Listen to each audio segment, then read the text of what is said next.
Bismillahirrahmanirrahim.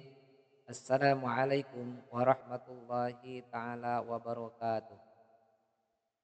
Alhamdulillahilladzi wa kafa wassalatu wassalamu ala rasulihil mustafa wa ala alihi wa sahbihi wa man ihtada. Allahumma rabbi israh li sadri wa yassir li amri wahlul 'uqdatam min lisani yafqahu qawli. Pemirsa yang dirahmati oleh Allah Subhanahu wa taala. Pertama, yang paling utama, mari kita panjatkan puji dan syukur kehadirat Allah Subhanahu wa taala. Berkat rahmat, taufik dan hidayahnya kita bisa hidup di dunia ini. Salawat serta salam semoga selalu tercurahkan kepada baginda alam Habibana wa Nabiyana Muhammad sallallahu alaihi wasallam, juga keluarganya, sahabatnya, tabi'in, tabi'at, umatnya sampai akhir zaman. Dan mudah-mudahan kelak di yaumil akhir kita mendapatkan syafaatnya. Amin ya Allah ya rabbal alamin. Pemirsa yang dirahmati Allah Subhanahu wa taala. Pada kesempatan ini insya Allah saya akan membahas tentang sarana bulan Ramadan sebagai sarana untuk memahami dan untuk menyadari nikmat Allah Subhanahu wa taala. Bulan Ramadan adalah bulan yang paling mulia. Bulan Ramadan adalah bulan yang paling ditunggu-tunggu oleh semua manusia, wabil khusus adalah umat Islam yang ada di dunia ini. Mulai dari anak-anak sampai dengan orang tua, mulai dari perempuan sampai dengan laki-laki. Kenapa demikian? Karena di dalam bulan Ramadan itu adalah berbagai terdapat keistimewaan yang tidak ditemukan di bulan yang lainnya. Sehingga saking ditunggu-tunggunya bulan Ramadan, umat Islam mulai dari bulan Rajab, bulan Sa'ban selalu mendoakan jauh-jauh hari. Mereka dan kita seling berdoa, Allahumma barik lana fi Rajaba wa Sa'bana wa balighna Ramadan. Ya Allah, berikanlah keberkahan di bulan Rajab dan di bulan Sa'ban ini sehingga kami sampaikanlah ke bulan Ramadan. Maka dari itu kita berpegang teguh kepada firman Allah Subhanahu wa taala dalam surat Al-Baqarah ayat 183. A'udzu billahi samil alim minasyaitonir rajim. Bismillahirrahmanirrahim. Ya ayyuhalladzina amanu kutiba alaikumusiyam kama kutiba alal ladzina min qablikum la'allakum tattaqun.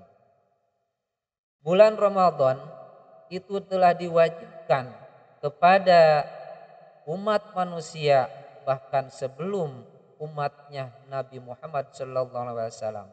Untuk apa? Untuk menciptakan manusia menjadi manusia yang bertakwa.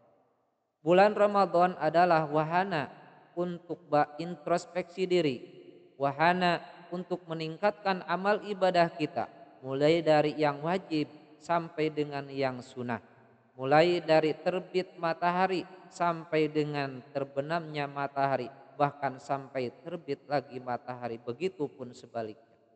Kalaupun umat saya, lau ta'lamu ummati ma fi Ramadan antakuna sa'ah kulluha Ramadan.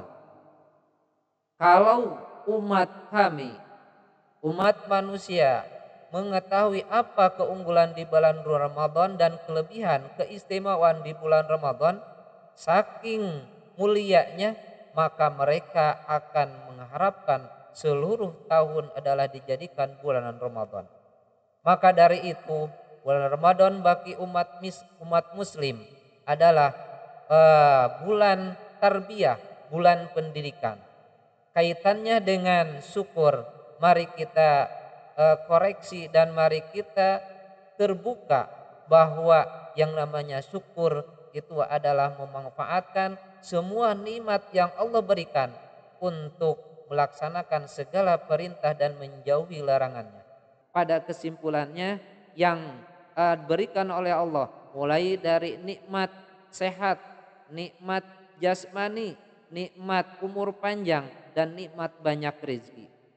Di mana di bulan Ramadan saking nikmatnya, saking banyaknya rezeki yang diberikan kepada Allah kepada kita, kita tidak bisa menghitung berbagai macam-macam jenis makanan dan minuman di saat kita bulan Ramadan. Bahkan bukan saja yang ada diri kita, tapi di hampir tiap gang, tiap jalan banyak sekali orang-orang menyiapkan hidangan makanan. Untuk apa? Untuk menghadapi dan untuk melaksanakan buka puasa dan sahur di bulan Ramadan.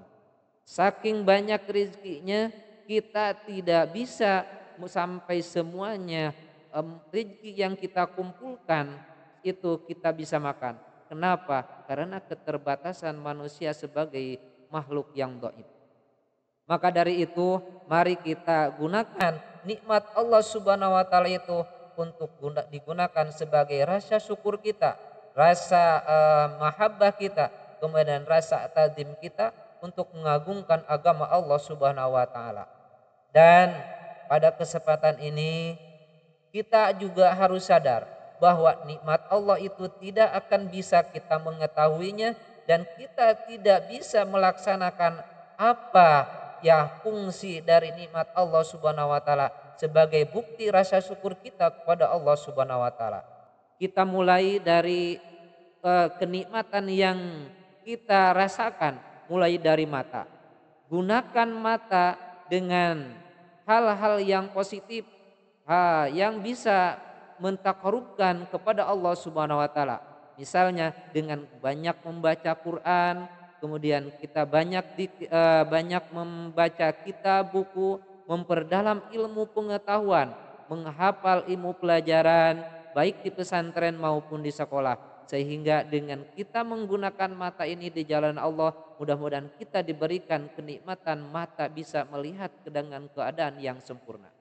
Kemudian kita diberikan oleh Allah Subhanahu wa taala hidung yang begitu sempurna, hidung yang begitu indah. Kita gunakan media penciuman ini adalah untuk lebih mendekatkan diri kepada Allah Subhanahu wa taala. Kemudian nikmat bisa mendengar, telinga kita, dua-duanya kita gunakan untuk lebih mentakarubkan kepada Allah Subhanahu wa taala. Dengan cara apa? Dengan kita datang ke majelis taklim, dengan kita banyak memuji kepada Allah Subhanahu wa taala. Dengan adanya bulan Ramadan ini, mari kita lebih mentakarubkan lagi sehingga kita bisa mengamalkan, bisa memanfaatkan nikmat Allah Subhanahu wa taala sebagai tanda syukur, baik berupa makanan maupun anggota tubuh yang lainnya, sehingga kita diberikan gelar orang yang bertakwa. Amin ya Allah ya rabbal alamin. Sebagaimana dalam sebuah hadis yang diriwayatkan oleh Bukhari, ketika Nabi Muhammad SAW melaksanakan qiyamul lail sampai dengan dia kakinya bengkak-bengkak, maka Siti Aisyah bertanya, "Ya Rasulullah, ya, kenapa sampai begini? Padahal engkau oleh Allah Subhanahu wa taala dimaksum, dimaafkan dosa dari awal sampai dengan akhir." Jawab Rasulullah, "Apakah saya tidak boleh untuk menjadikan manusia, untuk menjadi manusia yang bertakwa, bersyukur kepada Allah Subhanahu wa taala?" Dari hadis tersebut, mari kita koreksi diri kita sendiri. Rasulullah saja sudah begitu melaksanakan ibadah Allah sampai bengkak kakinya, apalagi kita sebagai umat manusia yang membutuhkan syafaat dari Rasulullah dan pertolongan dari Allah Subhanahu wa taala. Mudah-mudahan kita diberikan umur yang panjang dan kesehatan yang sempurna sehingga kita bisa mensyukuri nikmat Allah Subhanahu wa taala yang diberikan kepada kita. Semoga kita bisa melaksanakan Ramadan dari awal sampai dengan akhir dengan sesuai dengan syariat yang diajarkan oleh Rasulullah Muhammad sallallahu alaihi wasallam. Demikian dan itulah dari pada kesempatan ini dari saya, mohon maaf apabila ada kekurangan. Mudah-mudahan bisa bermanfaat untuk semuanya. Usikum wa nafsi bittaqwallah. Billahi taufiq hidayah. Wassalamualaikum warahmatullahi wabarakatuh.